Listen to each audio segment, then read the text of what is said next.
और भाई क्या हाल चाल, कैसे हो आप सब लोग।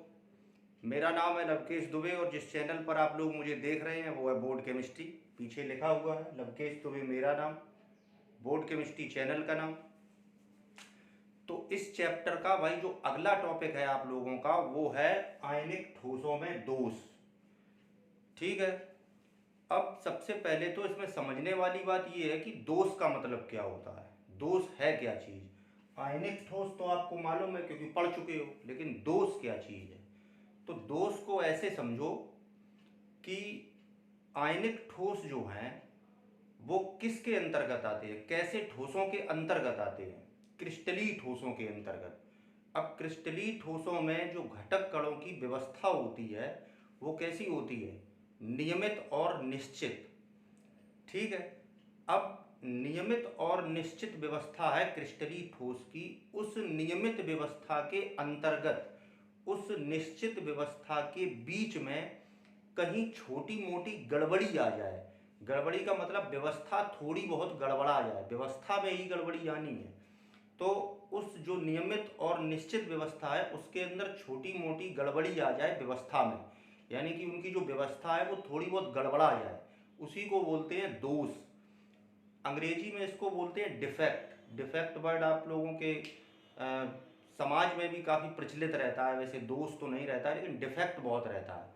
बोलते नहीं है कि डिफेक्टेड पीस है। जैसे कि देखा हो कभी मार्केट में कपड़े वपड़े या जूते वूते लेने जाओ तो आपके कोई परिचित का दुकानदार है उसके पास जाओगे तो कभी कभी ऐसा होता है कि वो कोई एक ऐसी चीज़ दिखाता है, कपड़ा या जूता कुछ भी ऐसा दिखाता है जो बड़े ब्रांडेड कंपनी का होता है, बहुत महंगा, लेकिन बोलता है कि भैया आपको ये बहुत कम रुपए में मिल जाएगा या मात्र इतने में ही मिल जाएगा, वैसे इसकी कीमत बहुत ज़्यादा है। और क्योंकि ये डिफेक्टेड पीस है, और जब हम उसमें देखते हैं तो डिफेक्ट क्या निकलता है, या तो कहीं छोटा मोटा कट निकल आता है या फिर मान लो सिलाई में कहीं छोटी मोटी गड़बड़ी निकल आती है या फिर मिसप्रिंटिंग रहती है कहीं हल्की फुल्की, तो उसको बोलते हैं डिफेक्टेड पीस। यानी कि जैसा होना चाहिए, उसकी बनावट जैसी होनी चाहिए वैसी ना होकर के उसमें छोटी मोटी कमी है, छोटी मोटी गड़बड़ी है, तो ऐसे हम प्रोडक्ट को बोलते हैं डिफेक्टेड पीस। ठीक है। तो वैसे ही आयनिक ठोस जो हैं वो क्रिस्टलीय ठोसों के अंतर्गत आते हैं।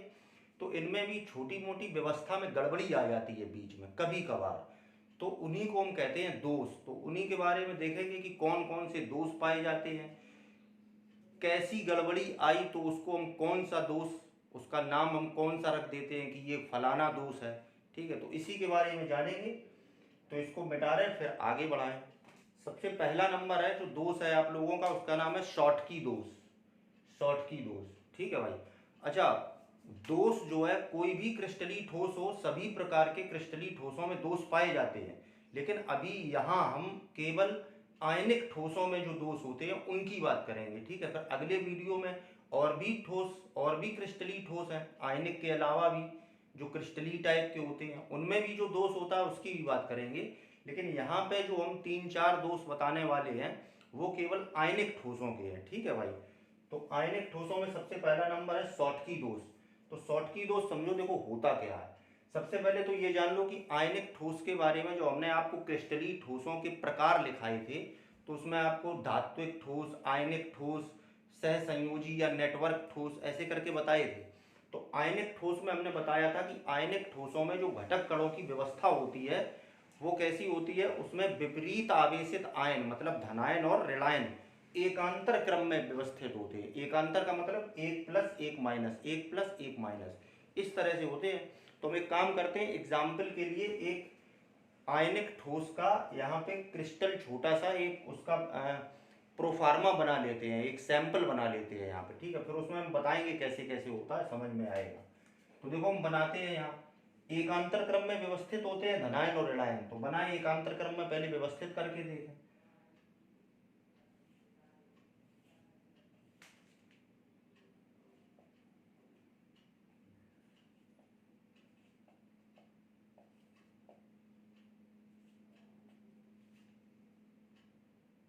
A+, फिर B-, यानी कि देखो एक धनायन फिर ऋणायन, फिर धनायन फिर ऋणायन, फिर धनायन, फिर इसके आगे ऋणायन धनायन, ऐसे ही चलता जाएगा। ठीक है। हमने तो एक छोटा सा सैंपल बना लिया है यहाँ पे। अच्छा, इस डायरेक्शन में जाएंगे जब, तो यहाँ भी एकांतर क्रम होगा, यानी कि ऊपर धनायन है, अब इसके बाद यहाँ पे क्या आएगा, ऋणायन आएगा, तो यहाँ पे ऋणायन यानी कि बी माइनस। मान लो कोई आयनिक ठोस है, वो ए प्लस और बी माइनस दो प्रकार के आयनों से मिलके बना है, ए प्लस धनायन है और बी माइनस ऋणायन है, ठीक है। तो उसी का हम एक प्रोफार्मा बना लेते हैं, सैंपल बना लिया यहाँ पे क्या आ जाएगा, ए प्लस बी माइनस, फिर ए प्लस, अब यहाँ पे बी माइनस, इस तरह से एकांतर क्रम हो गया ये। ऐसे ही पूरा बना लिया, यहाँ पे बी माइनस है, तो अब यहाँ पे कौन सा आएगा, ए प्लस, फिर बी माइनस, फिर ए प्लस। इसी तरह देखो एकांतर क्रम है, ऋणायन धनायन, ऋणायन धनायन, ठीक है भाई। यहाँ पे क्या आएगा, बी माइनस आएगा, यहाँ पे ए प्लस आएगा, फिर यहाँ पे बी माइनस आएगा। एकांतर क्रम दिख रहा है, इधर भी धनायन ऋणायन ऋणायन ऐसे करके।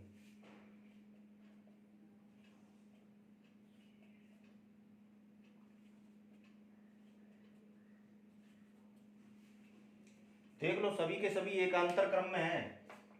इस डायरेक्शन में देखो plus minus plus minus plus minus, minus plus minus plus minus, एकांतर क्रम है, सभी में एकांतर क्रम है।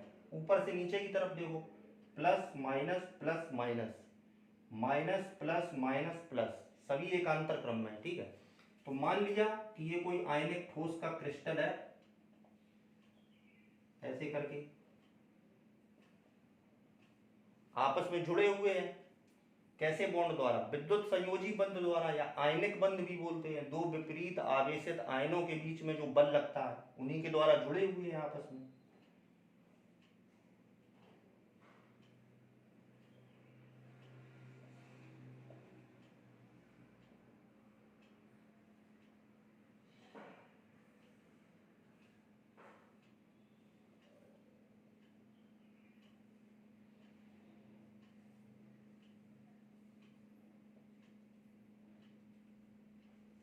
ये हो गया आपका एक आयनिक ठोस की संरचना हमने बनाई।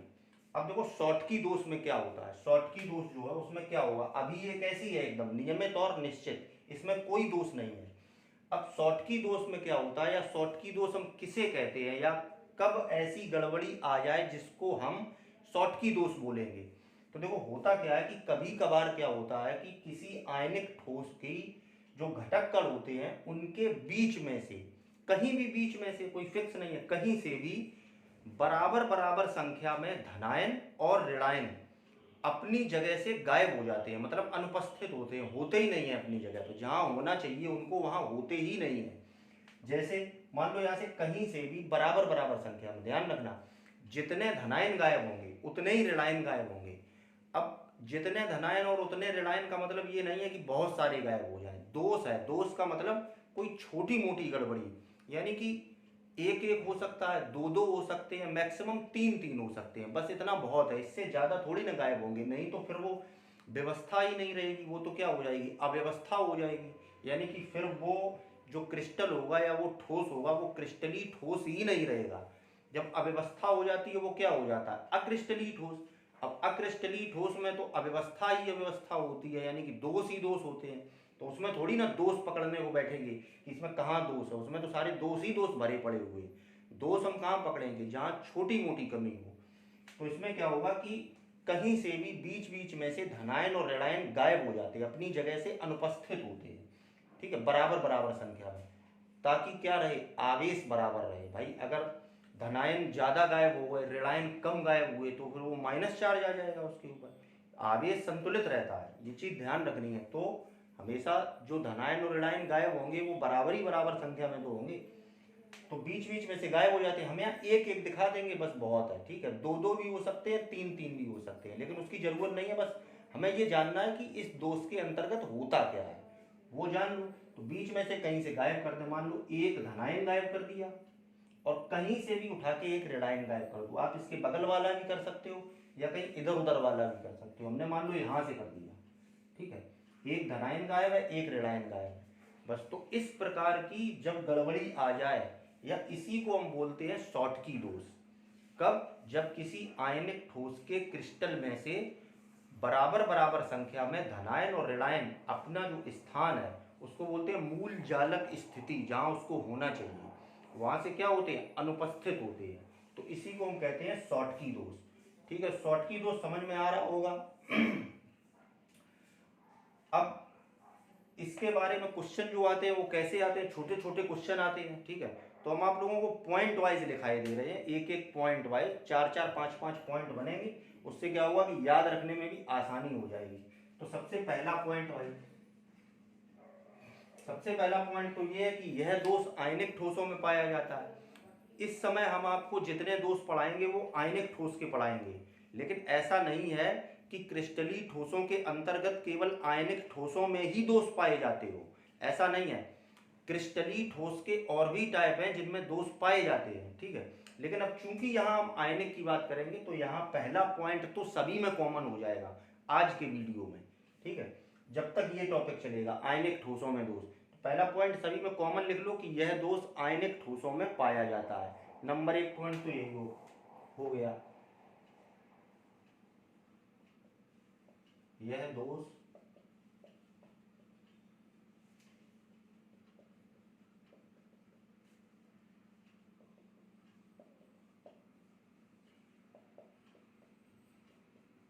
यह दोष आयनिक ठोसों में पाया जाता है, पहला पॉइंट। अगला पॉइंट क्या है,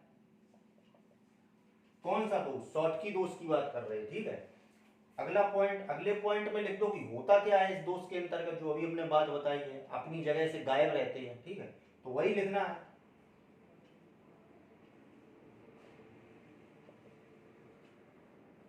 इसके अंतर्गत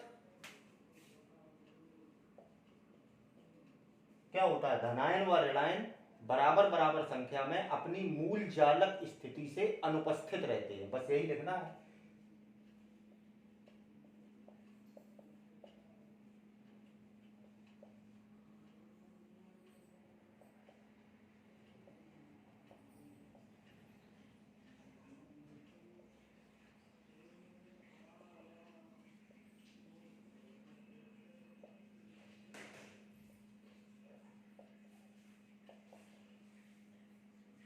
दूसरा पॉइंट हो गया भाई। अगला पॉइंट और क्या क्या हो सकता है इसमें, और भी कई बातें होती हैं, तो अगला पॉइंट देखो। अच्छा, आवेश के बारे में पूछ सकता है कि आवेश कैसा रहता है, संतुलित रहता है या असंतुलित रहता है। तो देखो भाई, धनायन और ऋणायन बराबर बराबर संख्या में गायब होंगे, तो इसका मतलब क्या हुआ, आवेश संतुलित ही रहना है, कम ज्यादा तो होगा नहीं, ना प्लस का ज्यादा माइनस का कम, ना माइनस का ज्यादा प्लस का कम, नहीं होना है, क्योंकि बराबर संख्या में गायब होगी, एक एक होगा या दो दो होंगे, तो इसका मतलब आवेश रहेगा संतुलित। दूसरी बात, घनत्व के बारे में भी पूछ देता है, घनत्व कम होगा, घटेगा या बढ़ेगा। तो घनत्व भाई देखो, अंदर से खोखलापन आया, तो अंदर से जब खोखलापन आएगा, देखो जब आयन गायब है बीच में से, तो इनकी जगह कैसी है, खाली पड़ी हुई है। तो यानी कि ये क्रिस्टल जो है वो अंदर से कैसा हो गया, खोखला, मतलब जिसको अपने देहाती भाषा में कहते हैं पोला। ठीक है, तो खोखलापन जब आएगा तो इसका मतलब क्या हुआ कि घनत्व इसका क्या हो जाएगा, कम। भाई वजन में हल्का होगा ना, तो घनत्व कम हो जाएगा इसका। तो आवेश संतुलित रहता है और घनत्व कैसा हो जाता है, कम। ये भी लिख दो बात।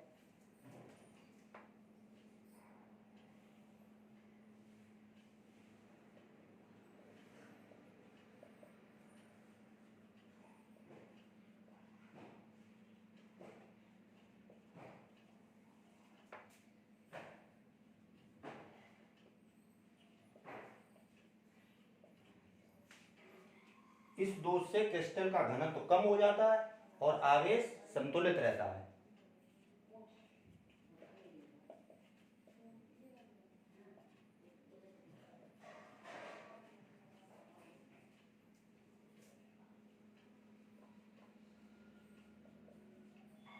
संतुलित रहता है। ठीक है भाई, तीसरा पॉइंट हो गया। और क्या क्या हो सकता है, और क्या पूछा जा सकता है। हाँ, एक चीज और जान लो कि कभी कभी ये भी पूछ देता है, बहुत कम कभी कभार ये पूछ देता है कि किस टाइप के आयनिक ठोसों में ये पाया जाता है, किस टाइप के आयनिक ठोसों में। तो बता दें आप लोगों को कि ज्यादातर, देखो ज्यादातर जनरली हम बात करेंगे, अपवाद तो हर केस में होता है, तो अपवाद पकड़ के नहीं बैठना है। हम एक वो बात बताएंगे जो नॉर्मली होती है, जनरली जो होता है। ठीक है भाई, तो जनरली ऐसा देखा गया है कि ये दोष ऐसे ठोसों में पाया गया है, ऐसे आयनिक ठोसों में पाया गया है जिसमें धनायन और ऋणायनों के आकार जो हों वो बराबर बराबर होते हैं, मतलब एक जैसे साइज। वह धनायनों और ऋणायनों के आकार कम ज़्यादा भी हो सकते हैं, ठीक है। संरचनाएं जो पढ़ाई थी आपको NaCl type, ZnH type, CHCl, उनमें बताया था कि साइज कभी कभी कम ज़्यादा भी हो जाता है, ठीक है। तो ऐसे ठोसों में पाया जाता है ये दोष जिनमें धनायनों और ऋणायनों के आकार लगभग बराबर होते हैं, ठीक है। लगभग में ही बराबर आएंगे, अब ऐसा थोड़ी ना है कि दोनों के एकदम फिक्स नाप लो, एक एक सेंटीमीटर, एक एक मिलीमीटर, एक एक पिकोमीटर बराबर हो जाए, इतना नहीं हो पाता है। लगभग बराबर हो, ऐसे ठोसों में ये दोष देखने को मिलता है। तो ये पॉइंट यहाँ लिखे दे रहे हैं, यहाँ पे कौन सा है, चौथा।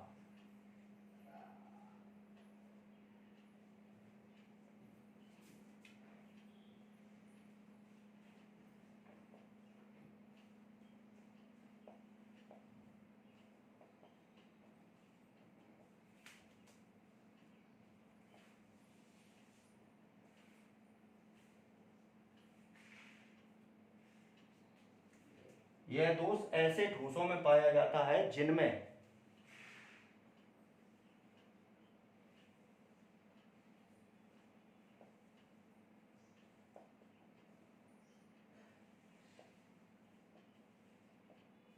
धनायनों व ऋणायनों का आकार लगभग बराबर होता है।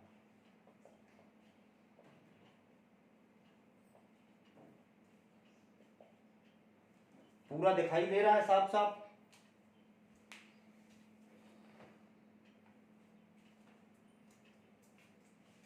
ठीक है भाई। यह दोष ऐसे ठोसों में पाया जाता है, अगर पढ़ने में दिक्कत हो रही हो तो हम बोले दे रहे हैं, यह दोष ऐसे ठोसों में पाया जाता है जिनमें धनायनों व ऋणायनों का आकार लगभग बराबर होता है, ठीक है। अब इसके दो चार एग्जाम्पल हैं, तो एग्जाम्पल भी नोट कर लो कौन कौन से एग्जाम्पल है, ठीक है। तो एग्जाम्पल यहाँ लिखे दे रहे हैं। एक तो आपका NaCl है, KBr, KCl, CHCl और AgBr। NaCl माने सोडियम क्लोराइड, पोटेशियम के क्लोराइड और ब्रोमाइड दोनों में ही होता है। KBr potassium bromide, KCl potassium chloride, CHCl वही सीजियम क्लोराइड, इस टाइप की स्ट्रक्चर भी हमने बताई थी। AgBr माने सिल्वर ब्रोमाइड, ठीक है। तो ये कुछ ऐसे क्रिस्टल हैं जिनमें ये दोष पाया जाता है ज्यादातर। तो इतना नोट करो, फिर इसको हटाएं, तो आपकी उसको अगला दोष आप लोगों को बताएं। इतना नोट करो, इसको बना लेना, क्योंकि इसको बनाने से मतलब पूरी बात दिमाग में बैठ जाएगी एग्जाम्पल के तौर पर। नोट करो फिर उसको हटाएं। तो अगला दोष जो है भाई वो है आप लोगों का फ्रैंकल दोष, इसको बोलते हैं फ्रैंकल दोष। अब इस दोष के अंतर्गत क्या होता है ये देखो, आपका सैंपल बना हुआ है सामने, एक उदाहरण के तौर पर बना हुआ है, तो इसी में हम दिखा देते हैं। वो हमने पहले जो मिटाए थे, गायब किए थे धनायन और ऋणायन, वो अब वापस बना दिए हैं, ठीक है। तो अब ये एकदम फ्रेश क्रिस्टल है, अभी इसमें कोई दोष नहीं है। फ्रैंकल में दिखाएंगे क्या होगा। तो फ्रैंकल में देखो क्या होता है। फ्रैंकल दोष में होता क्या है कि जो धनायन होता है, ऐसा देखा गया है, वैसे तो देखो धनायन और ऋणायन दोनों हो सकते हैं, लेकिन जनरली ज्यादातर ऐसा देखा गया है कि धनायन जो होता है वो अपनी मूल जालक स्थिति को छोड़कर, मतलब जहां उसको होना चाहिए वहां ना होकर के बीच में कहीं अंतराकाशी स्थान में पहुंच जाता है। अंतराकाशी स्थान का मतलब कि बीच बीच में जो छोटी मोटी जगह छूटी रहती है, रिक्तियां नहीं, रिक्तियां तो जानते होगे, रिक्तियां जब 2 4 5 कण आपस में लगेंगे, सटा के रखे जाएंगे, तो उनके बीच में जो जगह छूट जाती है थोड़ी बहुत, उसको बोलते हैं रिक्ति बोल दो या अंतराकाशी स्थान बोल दो, ठीक है। तो ऐसा देखा गया है कि ज्यादातर धनायन अपनी मूल जालक स्थिति को छोड़कर, मतलब अपनी जगह को छोड़कर जहां उसको होना चाहिए वहां ना होकर के बीच में कहीं अंतराकाशी स्थान में पहुंच जाता है। अब देखो कैसे, जैसे मान लो एक ये धनायन है, तो ये यहां नहीं होगा, यहां ये नहीं होगा, यहां इसको होना चाहिए जहां नहीं है, यहां से हटके कहीं ऐसी जगह पहुंच जाएगा जहां इसको नहीं होना चाहिए। अब यहां से तो गया, लेकिन और तो सारी जगह भरी हुई है, अब कहां जाएगा, तो बीच में कहीं अंतराकाशी स्थान में पहुंच जाता है। अंतराकाशी स्थान का मतलब जैसे मान लो यहाँ पे खाली जगह है बीच में, ठीक है, तो यहाँ पे पहुंच जाएगा A+, अंतराकाशी स्थान। यहाँ पहुँच गया। बस इसी को कहते हैं फ्रैंकल दोष। देखो कभी कभी रिलायन भी ऐसा कर जाता है, लेकिन बहुत रेयर, यदा कदा। ज़्यादातर देखा गया है कि धनायन ही ऐसा करता है। ठीक। अच्छा, तो एक तो बात हो गई कि दोष क्या होता है, दोष मेन यही है, बस इतना ही दोष है कि मुख्यतः ज़्यादातर धनायन क्या करता है कि अपनी जगह को छोड़ के कहीं और अंतराकाशी स्थान में शिफ्ट हो जाता है। इसी को बोल देते हैं हम फ्रैंकल दोष। अब इससे रिलेटेड और भी जो पॉइंट बनेंगे, पहला पॉइंट तो वही हो गया कि आयनिक ठोसों में पाया जाता है। ठीक। दूसरा पॉइंट जो क्या होता है इसमें, तो इसमें होता यही है कि मुख्यतः धनायन, या कहें तो सामान्यतः धनायन अपनी मूल जालक स्थिति को छोड़कर अंतराकाशी स्थान में पहुंच जाता है, दूसरा पॉइंट। तीसरा पॉइंट यार ये भी बन सकता है, घनत्व और आवेश की बात की जाए जैसे पिछले में की थी, तो घनत्व और आवेश की बात करें तो आवेश तो देखो यहाँ संतुलित ही रहना है, क्योंकि अपनी जगह पे नहीं है अंतराकाशी स्थान में, लेकिन है तो क्रिस्टल के अंदर ही। आवेश तो है, बाहर थोड़ी निकल गया है। तो आवेश इसमें भी कैसा रहना है, संतुलित रहना है, क्योंकि धनायन और ऋणायन की संख्या गिनोगे तो बराबर ही निकलेगी ना भाई। अपनी जगह पे नहीं है लेकिन है तो अंदर ही, तो संख्या कितनी निकलेगी, बराबर निकलेगी धनायन और ऋणायन की। तो इस हिसाब से अगर देखा जाए तो आवेश कैसा रहेगा, संतुलित। अच्छा, घनत्व की बात करें तो घनत्व भी कैसा रहेगा, जितना होगा उतना ही रहेगा, ना घटेगा ना बढ़ेगा। क्यों? क्योंकि अभी खोखला तो हुआ नहीं है, मतलब एक जगह से हटा लेकिन दूसरी जगह पे तो है ना, बिल्कुल बाहर थोड़ी गया है, तो अंदर से खोखलापन तो आएगा नहीं, वजन तो कम होगा नहीं। तो वजन जब कम नहीं होगा तो इसका मतलब घनत्व भी कैसा रहेगा, वैसा ही रहेगा, यानी कि घनत्व के ऊपर कोई प्रभाव नहीं पड़ेगा। शॉर्टकी में घनत्व कम हो जाता है क्योंकि उसमें बिल्कुल गायब हो जाते हैं, बाहर निकल जाते हैं, होते ही नहीं है। लेकिन इसमें तो होता है अंदर, अपनी जगह पे नहीं होता है लेकिन होता तो है। तो घनत्व पर कोई प्रभाव नहीं पड़ता है। ठीक है, आवेश संतुलित, घनत्व पर कोई प्रभाव नहीं। अच्छा, एक चीज और कि हमने बताया कि मुख्यतः धनायन ऐसा करता है, ज्यादातर धनायन अपनी जगह को छोड़ के कहीं बीच में घुस जाता है, छोटी सी जगह में। तो इसमें साइज की बात आती है कि धनायनों और ऋणायनों का आकार, जैसे उसमें क्या होता था, लगभग बराबर होता था।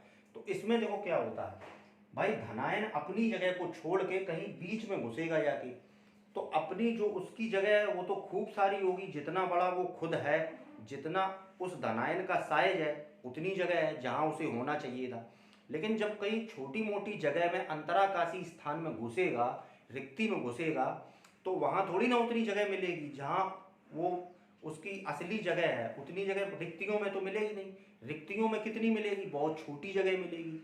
तो इसका मतलब ये बात होनी चाहिए कि अगर धनायन कहीं बीच में घुस जाता है तो इसका मतलब धनायन का साइज छोटा है, तभी तो घुस पाता है रिक्तियों में। समझ में आ रही बात की नहीं? तो हमेशा फ्रैंकल दोष में ये होता है कि धनायन और ऋणायन का साइज बराबर बराबर नहीं होता है, बल्कि धनायन का जो साइज होता है वो ऋणायन की तुलना में काफ़ी छोटा होता है, इसीलिए धनायन ऐसा कर पाता है। अब अपवाद की बात करें, कभी कभार वाली बात करें, तो भाई कभी कभी ऐसा हो जाए, जैसे मान लो, होता तो नहीं है लेकिन मान लो हो जाए कि ऋणायन बहुत छोटा हो जाए और धनायन बड़ा हो, तो ऐसी स्थिति में यही हरकत ऋणायन भी कर सकता है। लेकिन ऐसा जनरली देखा नहीं गया है, देखा यही गया है जो आपको बता रहे हैं। ठीक है, कि धनायन का आकार ऋणायन के आकार की तुलना में काफ़ी छोटा होता है, इसीलिए ये इधर उधर घुस जाता है जाके अपनी जगह को छोड़ के। ठीक है, तो सारे पॉइंट हो गए, अब एक एक करके लिख लो। तो ये हो गए पॉइंट सारे के सारे इससे रिलेटेड। अब आप इन पॉइंट्स को नोट करो, इसको बना लेना और उसके बाद इसको मिटा के फिर अगला दोष बताते हैं। नोट करो इसको। अच्छा हाँ, एक चीज और रह गई, एग्जाम्पल और लिख लो इसके, फिर नोट करो। एग्जाम्पल क्या है, तो इसके एग्जाम्पल में भाई आता है आपका ZNS। इस टाइप की संरचना भी आपको बताई थी, ZNS में ये दोष होता है। बताया था कि धनायन इसमें क्या होता है, धनायन का आकार काफी छोटा होता है और ऋणायन का आकार काफी बड़ा होता है, वही आया। और इसके अंतर्गत सिल्वर के क्लोराइड और ब्रोमाइड दोनों आते हैं, मतलब AgCl और AgBr।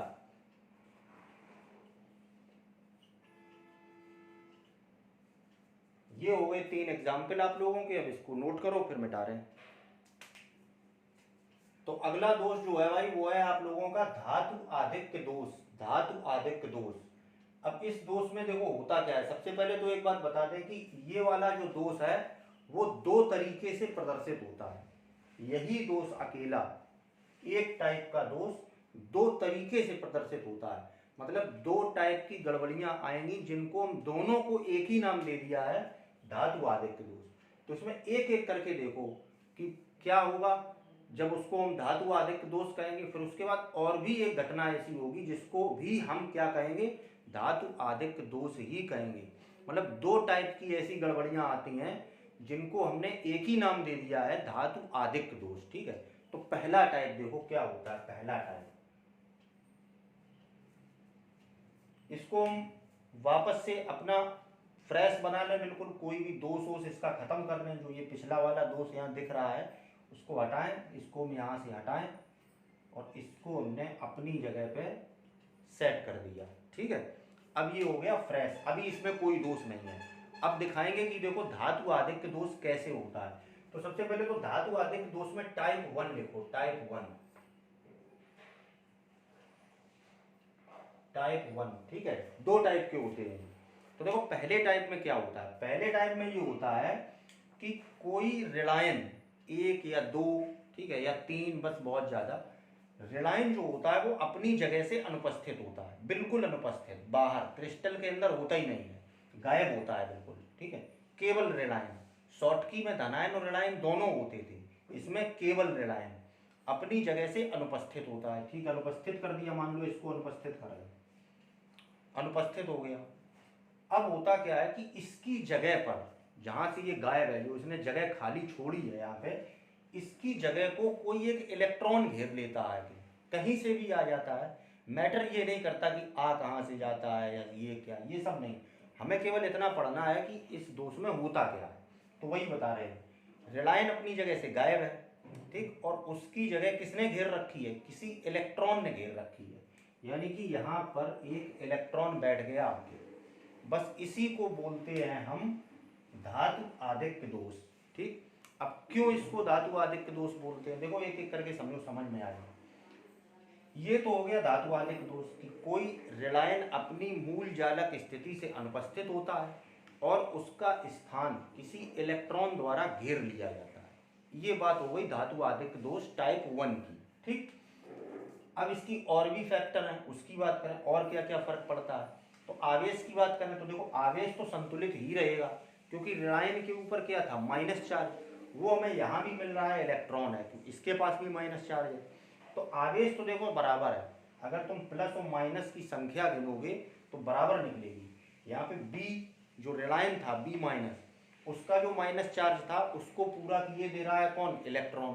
तो आवेश पे तो कोई फर्क नहीं पड़ रहा, संतुलित है। ठीक, अब बात करें घनत्व की, तो घनत्व यार कम हो जाएगा, क्योंकि यहाँ पे जब आयन होगा तो आयन में वजन ज्यादा होता है और इलेक्ट्रॉन में क्या वजन होता है, कुछ भी नहीं होता है। अगर सही से क्लास 11th की आप लोगों ने एटॉमिक स्ट्रक्चर पढ़ी होगी तो उसमें बताया भी गया है कि इलेक्ट्रॉन क्या है, एक वेव है, एक तरंग है।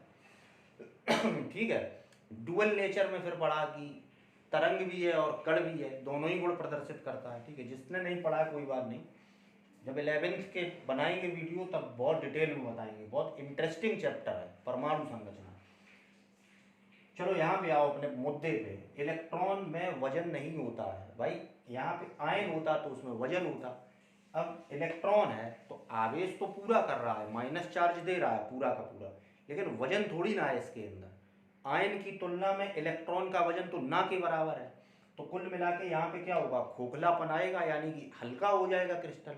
और अगर हल्का हो जाएगा यानी कि घनत्व तो कैसा हो गया, घट गया, यानी कि घनत्व तो कम हो जाता है इसमें।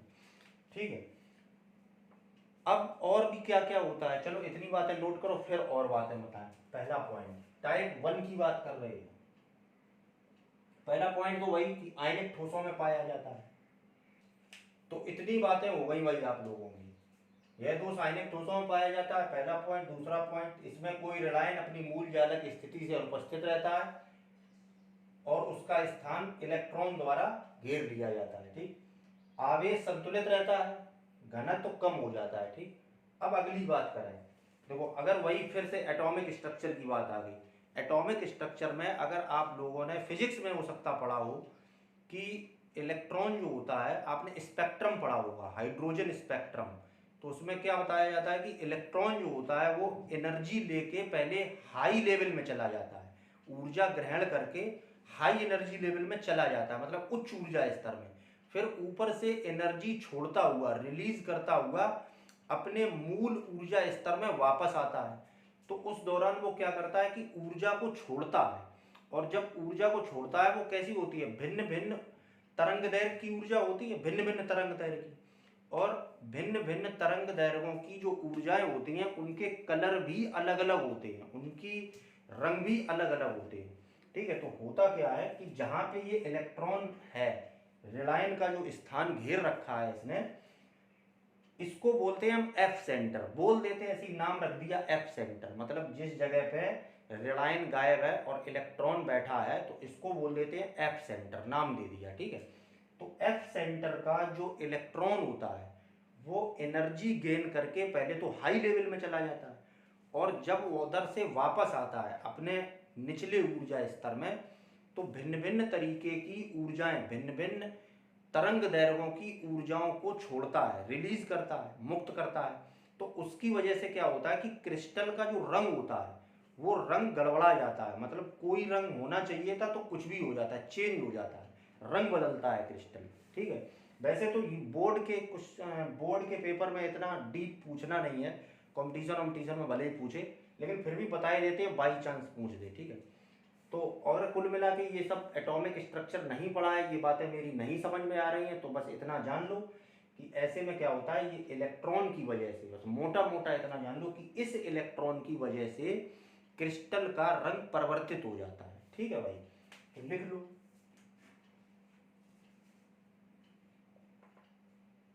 इस दोष के कारण क्रिस्टल का रंग परिवर्तित हो जाता है, क्योंकि एफ केंद्र, वही एफ सेंटर, जो इलेक्ट्रॉन जहां बैठ गया है जाके उसको एफ सेंटर बोल देते हैं। एफ केंद्र का इलेक्ट्रॉन विभिन्न तरंगदैर्घ्य की ऊर्जा उत्सर्जित करता है। ठीक है, अब अगर पता होगा, जिसने पढ़ा है चैप्टर एटॉमिक स्ट्रक्चर उसको पता होगी ये बात कि विभिन्न तरंगदैर्घ्य की ऊर्जा उत्सर्जित करता है जब इलेक्ट्रॉन हाई एनर्जी लेवल से लो एनर्जी लेवल में वापस आता है तब। ठीक है, और हर तरंगदैर्घ्य की अलग अलग ऊर्जा होती है। ठीक है, अलग अलग तरंगदैर्घ्य, अलग अलग ऊर्जा और उसका अलग अलग कलर, वही विबग्योर करके जो कलर आप पढ़ते हो, VIBGYOR, वही वाला अलग अलग तरंगदैर्घ्य के होते हैं। ठीक, तो ऊर्जा उत्सर्जित करता है। अच्छा, इसमें एक बात और बता दें कि कौन कौन से क्रिस्टल है, दो चार मुख्य एग्जाम्पल है, कभी कभी पूछ दिए जाते हैं कि क्रिस्टल का, इस वाले क्रिस्टल का रंग कैसा हो जाता है, इसका कैसा हो जाता है, इसका कैसा हो जाता है, तो वो भी नोट कर लो। देखो NaCl में जब ये वाला दोष उत्पन्न हो जाता है तो वो पीला दिखने लगता है। ठीक है, KCl में जब ये दोष आ जाता है तो वो बैगनी दिखने लगता है, और LiCl, इसको लिथियम क्लोराइड बोलते हैं, इसमें जब ये वाला दोष आ जाता है तो वो गुलाबी दिखने लगता है। ठीक है, कभी कभार पूछ देता है बहुविकल्पी वगैरह में, देख लो, अगर देखते रहोगे, देखते देखते दो चार बार देखोगे याद हो जाएगा। ठीक है, तो इतनी बात नोट करो, फिर उसके बाद इसको मिटाएं, फिर इसी का टाइप 2 बताएं। तो अगला टाइप जो है भाई आप लोगों का धातु आदित्य दोष ही है। अब इसमें टाइप 2 बताएंगे। देखो वही दोष है, पहले भी धातु आदित्य दोष था, वो टाइप 1 था, और इसमें धातु आदित्य दोष टाइप 2 है। दो तरीके का होता है। तो दूसरा तरीका क्या होता है, देखो दूसरे तरीके में ये होता है कि जितने धनायन और जितने ऋणायन हैं, अभी ये हमने फ्रेश कर दिया है एकदम, कोई दोष नहीं है, वो सही कर दिया था जो बनाया था दोष, अभी ये फ्रेश है। तो होता क्या है कि जितने धनायन और जितने ऋणायन हैं वो सारे के सारे अपनी जगह पे स्थित होते हैं, मतलब कोई दिक्कत नहीं, सारे धनायन और सारे ऋणायन अपनी जगह पे हैं। ठीक है, अब उसके बाद इसमें कुछ अतिरिक्त चीजें ऐड हो जाती हैं। क्या हो जाता है, देखो सारे धनायन सारे ऋणायन अपनी जगह पे, अब उसके अलावा में क्या होता है कि कोई एक या दो या तीन धनायन, अतिरिक्त धनायन, एक्स्ट्रा, जो अपनी जगह पे है वो तो है ही, उसके अलावा अतिरिक्त धनायन अंतराकाशी स्थान में आ जाते हैं। ठीक, अंतराकाशी स्थान में अतिरिक्त धनायन आ गए, तो मान लो अतिरिक्त धनायन हम कहीं अंतराकाशी स्थान में, मान लो ये आ गया, अतिरिक्त धनायन आ गया, देखो सारे के सारे अपनी जगह पे हैं, उनमें से कोई कम नहीं है, ये एक्स्ट्रा आ गया कहीं से। ठीक, अब जब एक्स्ट्रा आ गया तो देखो जाहिर सी बात है कि इसका आवेश गड़बड़ाएगा, प्लस चार्ज ज़्यादा हो जाएगा। तो उस प्लस चार्ज को कैंसिल करने के लिए, या कहें तो कि आवेश को संतुलित करने के लिए, एक इलेक्ट्रॉन कहीं से आ जाता है, ऋणायन नहीं आता है, इलेक्ट्रॉन कहीं से आ जाता है, और वो भी कहीं अंतराकाशी स्थान में ही बैठ जाता है। भाई धनायन ऋणायन तो सारे अपनी जगह पे हैं, वहाँ तो जगह मिलेगी नहीं, कहाँ रहोगे, अंतराकाशी स्थान में ही रहो। तो एक इलेक्ट्रॉन कहीं से आकर के अंतराकाशी स्थान में बैठ जाता है, वो क्या कर देता है कि आवेश को संतुलित कर देता है। यानी कहीं भी बैठा लो एक इलेक्ट्रॉन, मान लो यहाँ बैठा दिया, ठीक है, कहीं भी बैठा दिया, तो अब इस प्रकार की जब स्थिति आएगी, मान लो जैसे एक और कहीं A+ आ जाएगा तो एक और इलेक्ट्रॉन आ जाएगा, ठीक है, 2-2 3-3, हमें उससे मतलब नहीं, हमें केवल एक सैंपल चाहिए कि होता क्या है। फिर तो होता यही है कि सभी धनायन सभी ऋणायन अपनी जगह पे होते हैं, उसके अलावा एक अतिरिक्त धनायन अंतराकाशी स्थान में मौजूद होता है, और उसके आवेश को संतुलित करने के लिए एक अतिरिक्त इलेक्ट्रॉन भी अंतराकाशी स्थान में आ जाता है। तो जब ऐसी स्थिति बन जाती है तो इसको भी हम धातु आधिक्य दोष ही कहते हैं। देखो धातु आधिक्य दोष दोनों का नाम यही क्यों रख दिया गया, तो पिछले वाले में भी आप देखते गिनना, जितने धनायन थे, पिछले वाले की बात कर रहे हैं, इससे पहले जो टाइप 1 बताया था, जितने धनायन थे और जितने ऋणायन थे, कभी गिनना उसमें, तो तुम्हें ऋणायन एक कम था और उसकी जगह किसने ले रखी थी, इलेक्ट्रॉन ने। तो धनायनों की संख्या गिनोगे तो ज़्यादा निकलेगी और ऋणायनों की संख्या गिनोगे तो कम निकलेगी। एक ऋणायन कम था ना, उसी की तो जगह पे इलेक्ट्रॉन था। तो अब धनायन जो होते हैं वो किनके बने होते हैं, धातुओं के बने होते हैं। भाई धनायन जो होता है वो धातुओं का ही तो बनता है, धातुएं इलेक्ट्रॉन त्यागती हैं और जिससे धनायन बनता है। तो उसमें देखा था तो धनायनों की संख्या ज़्यादा थी, यानी कि, और धनायन कौन होता है, धातुएं। तो इसीलिए जब धनायन ज़्यादा है तो उसी को कहते हैं धातु आधिक्य, मतलब धातु ज़्यादा है। यहाँ भी वही कंडीशन हो रही है, गिनोगे तो धनायन ज़्यादा निकलेंगे। भाई धनायन ऋणायन सारे बराबर बराबर है, उसके अलावा एक धनायन एक्स्ट्रा आया यहाँ पे कि नहीं आया, ऋणायन तो आया नहीं, उसकी जगह पे तो इलेक्ट्रॉन आया, धनायन एक्स्ट्रा है कि नहीं, और धनायन किसका बना है, धातु का। तो यहाँ भी धातु ज़्यादा है, तो इसीलिए इसको भी धातु आधिक्य बोल दिया। तो इसीलिए इन दोनों को धातु आधिक्य ही बोलते हैं, ठीक है। टाइप 1 टाइप 2 कर दिए, चूंकि कहानी अलग अलग होती है थोड़ी सी, ठीक है। तो कुल मिला के सेंस जो निकलता है उसमें क्या है कि धनायनों की संख्या ज़्यादा रहती है, इसीलिए इनका नाम धातु आधिक्य दोष दे दिया गया है। तो बस यही होता है टाइप 2 में, एक अतिरिक्त धनायन अंतराकाशी स्थान में आ जाता है और आवेश को संतुलित करने के लिए इलेक्ट्रॉन भी अंतराकाशी स्थान में आ जाता है। नोट कर लो सारे पॉइंट, वही पहला पॉइंट तो वही कि ये दो साइनिक ठोसों में पाया जाता है। दूसरे में ये बात लिख देंगे कि एक अतिरिक्त धनायन अपनी अंतराकाशी स्थान में उपस्थित रहता है और साथ में एक इलेक्ट्रॉन भी अंतराकाशी स्थान में उपस्थित रहता है। आवेश की बात करें तो आवेश संतुलित है। अच्छा घनत्व की बात करें तो घनत्व कैसा है, घनत्व बढ़ जाएगा भाई, क्योंकि देखो सारे अपनी जगह पे है, उसके अलावा एक्स्ट्रा घुसा हुआ है बीच में, तो कुछ वेट इसका, कुछ वजन इसका ज़्यादा महसूस होगा, तो इसका मतलब घनत्व कैसा हो जाएगा, बढ़ जाएगा। ये हो गई आवेश की बात।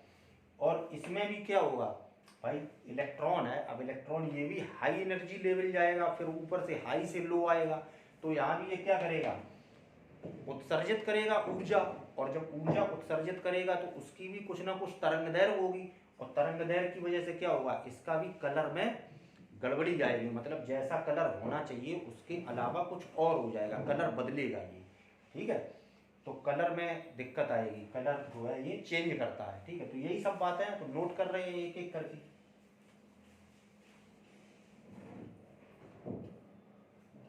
तो ये हो गए आपके पॉइंट।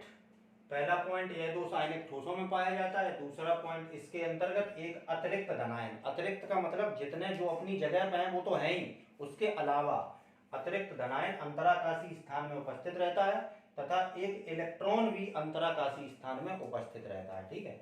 यही बात हो गई। अगला पॉइंट है आवेश संतुलित रहता है, क्योंकि अगर एक धनायन ज्यादा है तो उसके बदले में माइनस चार्ज भी इलेक्ट्रॉन पूरा कर रहा है, ठीक।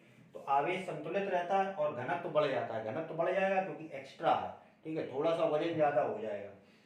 और क्या होता है, एक एग्जाम्पल भी आपके सामने आ गया जो ज्यादातर इसी को पूछा जाता है, इसके अलावा और ये दोष पाया भी नहीं जाता है ज्यादा किसी में।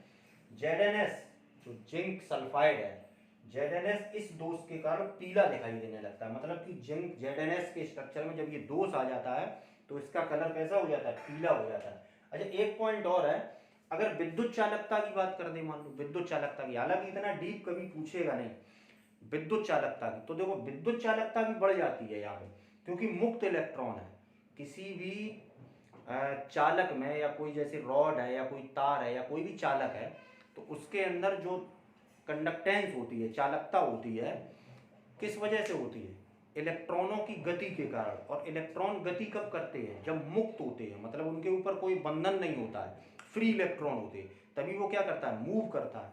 और जब इलेक्ट्रॉन मूव करता है उसी को हम क्या कहते हैं, विद्युत का प्रवाह। ये बात पता है, अगर नहीं पता है, फिजिक्स में नहीं पता है, तो अभी चैप्टर आएगा एक आगे, इलेक्ट्रोकेमिस्ट्री, विद्युत रसायन, उसमें ये सारी बातें डिटेल में बताएंगे कि किसी भी चालक में विद्युत का प्रवाह दो कारणों से होता है, नंबर एक इलेक्ट्रॉनों की गति के कारण, और नंबर दो आयनों की गति के कारण।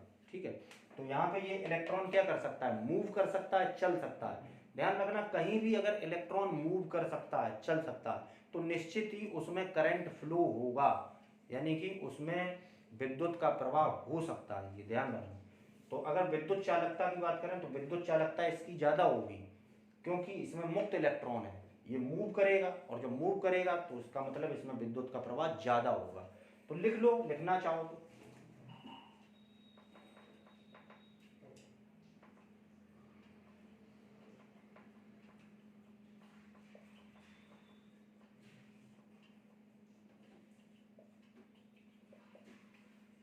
मुक्त इलेक्ट्रॉन के कारण इसकी विद्युत चालकता अधिक होती है।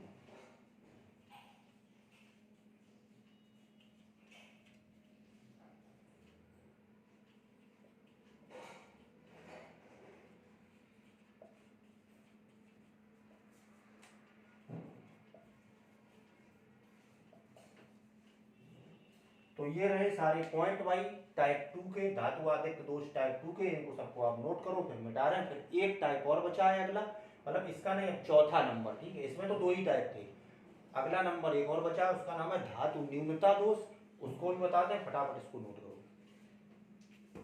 तो अगला है भाई धातु न्यूनता दोष, पहले वाला था धातु आधिक्य दोष, और ये है धातु न्यूनता दोष। अब इसके नाम से ही समझ में आता है कि कहीं ना कहीं धनायनों की संख्या कम रहेगी। भाई उसमें धातु आधिक्य दोष था, यानी कि धनायनों की संख्या थोड़ी सी ज्यादा थी, अगर धनायन ऋणायन गिनो तो धनायन ज्यादा निकलेंगे। और इसमें धातु न्यूनता दोष, तो इसके नाम से समझ में आता है कि अगर गिनती करोगे धनायन और ऋणायन की तो धनायन कम निकलेंगे। ठीक है, न्यूनता है ना, धातु न्यूनता, धातु का मतलब समझो धनायन, और आधिक्य का मतलब ज्यादा, और न्यूनता का मतलब कम। ठीक है, तो इसमें क्या होता है, इसमें सबसे पहली बात तो यही कि ये भी आयनिक ठोसों में ही पाया जाता है, क्योंकि अभी हम टॉपिक ही कौन सा लिए हैं, आयनिक ठोसों में।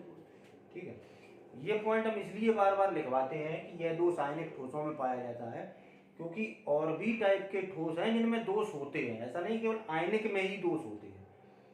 ठीक है, सहसंयोजी वाले जो होते हैं उनमें भी होता है दोष, उनके भी बताएंगे। ठीक, तो अभी फिलहाल ये आयनिक की बात कर रहे हैं, तो ये भी आयनिक में पाया जाता है। अच्छा, दूसरी कंडीशन इसमें क्या है, देखो पहले अच्छा बात समझो कि होता क्या है, फिर कंडीशन समझ में आएगी। देखो होता क्या है कि इसमें कोई धनायन अपनी जगह से गायब होता है, मतलब होता ही नहीं है, अनुपस्थित होता है मूल जालक स्थिति। तो एक तो धनायन पहले अनुपस्थित कर दो, कर दिया, धनायन अनुपस्थित हो गया। अब आवेश देखो गड़बड़ हो गया। ठीक, अब आवेश को संतुलित रखना है भाई। तो अभी तक आप लोगों ने जितने भी दोष पढ़े होंगे, 3-4 पीछे जो पढ़ चुके हो, सब में नोट करना ये चीज कि आवेश सभी में संतुलित है, घनत्व तो कम ज्यादा है लेकिन आवेश सबका संतुलित है। तो आवेश तो संतुलित रखना ही रखना है। अगर कहीं मान लो थोड़ा कंफ्यूजन हो परीक्षा के दौरान, भूलो, तो दिमाग में एक चीज रखना कि आवेश संतुलित ही रहेगा। तो उस हिसाब से क्या होगा कि थोड़ा बहुत जो आप गलती कर रहे होगे तो वो सेट कर लोगे अपने हिसाब से, गड़बड़ी जो है वो सही कर लोगे। ठीक है, आवेश संतुलित रहता है सभी दोषों में, अभी तक जितने पढ़ाए हैं उनकी बात कर रहे हैं। तो होता क्या है, देखो धनायन अपनी जगह से गायब, अब आवेश संतुलित रखना है चूंकि, तो होता क्या है कि कोई एक दूसरा धनायन, मतलब एक तो गायब है, अब बाद बाकी जो इतने सारे बचे हैं इनमें से कोई एक धनायन क्या करता है कि अपनी ऑक्सीकरण संख्या जो उसकी होती है वो बढ़ जाती है, मतलब ज़्यादा ऑक्सीकरण संख्या प्रदर्शित करने लगता है, ऑक्सीकरण संख्या अधिक प्रदर्शित करने लगता है। अब ऑक्सीकरण संख्या अगर पता हो, नहीं पता है तो उसके लिए अलग टॉपिक पूरा है, वीडियो ही बनेगा पूरा, ठीक है। तो फिलहाल ऐसे समझो कि ऑक्सीकरण संख्या का मतलब प्लस और माइनस चिन्ह जो ऊपर लगे होते हैं उनकी संख्या, मोटा मोटा समझ लो। ऑक्सीकरण संख्या का मतलब किसी भी धनायन और ऋणायन के ऊपर लगे हुए प्लस और माइनस चिन्हों की संख्या, उसको कहते हैं हम ऑक्सीकरण संख्या, ठीक है। तो कोई एक धनायन, एक तो गायब हो गया, अब आवेश को संतुलित करने के लिए भाई एक प्लस चार्ज जब कम हुआ ना, तो इस प्लस चार्ज को पूरा करने के लिए कोई दूसरा धनायन, इतने सारे हैं इनमें से कोई एक अपनी ऑक्सीकरण संख्या को बढ़ा लेगा। बढ़ाएगा मतलब अब क्या करेगा भाई, धनायन जब ऑक्सीकरण संख्या बढ़ाएगा तो क्या करेगा, प्लस की तो संख्या बढ़ाएगा, धनायन माइनस की थोड़ा ना बढ़ा देगा, प्लस की ही बढ़ाएगा। तो एक धनायन अपनी ऑक्सीकरण संख्या में वृद्धि कर लेता है। अब मान लो कोई एक धनायन है उसमें वृद्धि कर दूं, मान लो किस में कर दें, इसी में कर दें, इस पर 2 प्लस हो गए, यानी कि इन सभी ने जितने और बाद बाकी ये वाला धनायन, ये धनायन, ये इन सभी लोगों ने एक एक इलेक्ट्रॉन त्यागा, इसने 2 इलेक्ट्रॉन त्याग रखे, तो इसी की वजह से इसके ऊपर 2 प्लस के चार्ज आ गए, ठीक है, वृद्धि कर लेता है। तो अब आवेश संतुलित हो गया, इसी को हम कहते हैं धातु न्यूनता दोष। अब यहाँ पे अगर संख्या गिनोगे धनायनों और ऋणायनों की तो संख्या धनायन की कम निकलेगी लेकिन आवेश बराबर निकलेगा, क्योंकि धनायन है एक कम, लेकिन उसके बदले में एक ने क्या किया है, अपने प्लस चार्ज को बढ़ा लिया है, ऑक्सीकरण संख्या बढ़ा लिया है, ठीक है। तो आवेश संतुलित रहता है। घनत्व की बात करें तो घनत्व तो कम हो जाएगा भाई, क्योंकि हल्कापन आएगा, क्योंकि ये यहाँ से गायब है, ठीक है। प्लस चार्ज इसने बढ़ा रखा है तो प्लस चार्ज से वजन थोड़ी ना बढ़ जाएगा, तो घनत्व कैसा हो जाएगा, कम, ठीक। अच्छा, अब कंडीशन सुनो कि सभी प्रकार के आयनिक ठोसों में ये दोष नहीं पाया जाता है। किस में पाया जाता है, केवल ऐसे आयनिक ठोसों में पाया जाता है जिनके धनायन, ध्यान से सुनो, ये दोष केवल ऐसे आयनिक ठोसों में पाया जाता है जिनके धनायन परिवर्तनशील ऑक्सीकरण संख्या प्रदर्शित करते हैं, परिवर्ती ऑक्सीकरण संख्या प्रदर्शित कर सकते हैं। जैसे कि अगर हम बात करें NaCl, तो NaCl में जो धनायन है वो कौन सा है, Na+, ठीक। और Na+ जो है, यानी कि हम बात करें अगर केवल Na की, तो Na के ऊपर हमेशा एक ही प्लस हो सकता है, एक के अलावा 2 या 3 प्लस कभी नहीं हो सकते, ये असंभव है, ठीक है। अब वहीं आयन हमने आपको लिखाए होंगे, आयनों में हमने कुछ ऐसे लिखाए हैं जिनके ऊपर केवल एक ही टाइप का चार्ज है, जैसे Na+ लिखाया है, Na2+ तो नहीं लिखाया कहीं, Na3+ तो नहीं लिखाया कहीं। अच्छा, अब आयनों में हमने एक आयन आपको लिखाया होगा जैसे Fe, ठीक है, जैसे मान लो एक ठोस है FeO, ठीक है, तो इसमें जो धनायन है वो कौन सा है, Fe। तो Fe में हमने लिखाया होगा आपको एक Fe2+ लिखाया है और एक Fe3+ लिखाया है, Fe2+ भी है और Fe3+ भी है, दोनों लिखाए हैं। यानी कि Fe परमाणु जो है वो 2 प्रकार की ऑक्सीकरण संख्या प्रदर्शित कर सकता है, +2 और +3। तो ये दोष किस में पाया जा सकता है, NaCl में पाया जा सकता है, नहीं, क्योंकि Na की ऑक्सीकरण संख्या फिक्स होती है 1+, और FeO इसमें पाया जा सकता है, हाँ, क्योंकि Fe की ऑक्सीकरण संख्या परिवर्तनशील है, ये +2 भी दिखाता है और +3 भी दिखाता है। उसी प्रकार से कौन सा धनायन हो सकता है, कॉपर का भी धनायन हो सकता है, जो कि Cu1+ भी दिखाता है, Cu2+ भी दिखाता है। देखो परिवर्ती है एक और इसमें 2, तो केवल ऐसे आयनिक ठोस जिनमें ये दोष पाया जाता है, जिनके धनायन कैसी ऑक्सीकरण संख्या प्रदर्शित करते हैं, परिवर्ती ऑक्सीकरण संख्या प्रदर्शित करते हैं। ये क्वेश्चन कई बार पूछा गया है बहुविकल्पी में, 4 ऑप्शन देता है ऐसे, देखो इधर NaCl, FeO, ZnS और मान लो एक दे दिया KCl, 4 ऑप्शन दे दिए और पूछ देगा कि धातु न्यूनता दोष इनमें से कौन सा क्रिस्टल दिखाएगा। तो Na की ऑक्सीकरण संख्या फिक्स होती है, ये नहीं दिखाएगा। Zn की भी ऑक्सीकरण संख्या फिक्स होती है 2+, नहीं दिखाएगा। K की भी फिक्स होती है, नहीं दिखाएगा। Fe की होती है परिवर्तनशील, 2+ भी होती है 3+ भी होती है, तो ये दिखाएगा, ठीक है भाई, ऐसे करके। तो बात समझ में आ रही होगी। इसको मिटा रहे हैं और जो इसके पॉइंट बन रहे हैं वो लिख दें। तो ये हो गए आपके सारे के सारे पॉइंट। पहला, यह रासायनिक ठोसों में पाया जाता है। दूसरा, इसके अंतर्गत एक धनायन अपनी मूल जालक स्थिति से अनुपस्थित होता है, जैसा कि दिख रहा है, तथा कोई अन्य धनायन अपनी ऑक्सीकरण संख्या में वृद्धि प्रदर्शित करता है, जैसे कि यहाँ दिख रहा है। आवेश को संतुलित करने के लिए आवेश संतुलित रहता है और घनत्व कम हो जाता है। ठीक है, आवेश तो संतुलित है, क्योंकि अगर प्लस और माइनस की संख्या गिनोगे तो बराबर निकलेगी। धनायन कम है लेकिन प्लस की संख्या और माइनस की संख्या तो बराबर ही है ना, तो आवेश संतुलित है और घनत्व कम हो जाता है। चूंकि पूरा का पूरा आयन गायब है तो बीच में से खोखलापन है, थोड़ा हल्का हो जाएगा। चौथी ये कंडीशन लिख दी है कि यह दोष ऐसे आयनिक ठोसों में पाया जाता है जिसके धनायन परिवर्ती ऑक्सीकरण संख्या प्रदर्शित कर सकते हो, उन्हीं में पाया जाएगा, सब में नहीं पाया जाएगा। एग्जाम्पल में FeO, FeS और NiO। आयरन का ऑक्साइड मतलब फेरस ऑक्साइड है, ये फेरस सल्फाइड है भाई। O2 माइनस है तो यहाँ पे Fe2+ ही तो होगा भाई, बराबर ही बराबर तो होंगे धनायन और लाइन। तो फेरस ऑक्साइड, ये फेरस सल्फाइड से ले लिया, और ये निकल ऑक्साइड। ठीक है, तो ये तीन है एग्जाम्पल। इनमें से सबसे ज्यादा एग्जाम्पल ये वाला पूछा जाता है, FeO। ठीक है, तो ये नोट करो। और इसी के साथ आप लोगों का ये वीडियो होता है खत्म, क्योंकि लंबा हो रहा है। जाते जाते आप लोगों से रिक्वेस्ट कि अगर वीडियो पसंद आया है तो इसको लाइक करें, शेयर करें, चैनल को सब्सक्राइब करें, क्योंकि सपोर्ट आप लोगों का अगर मिलेगा तो बहुत कुछ हो सकता है। ठीक है भाई, नोट करो।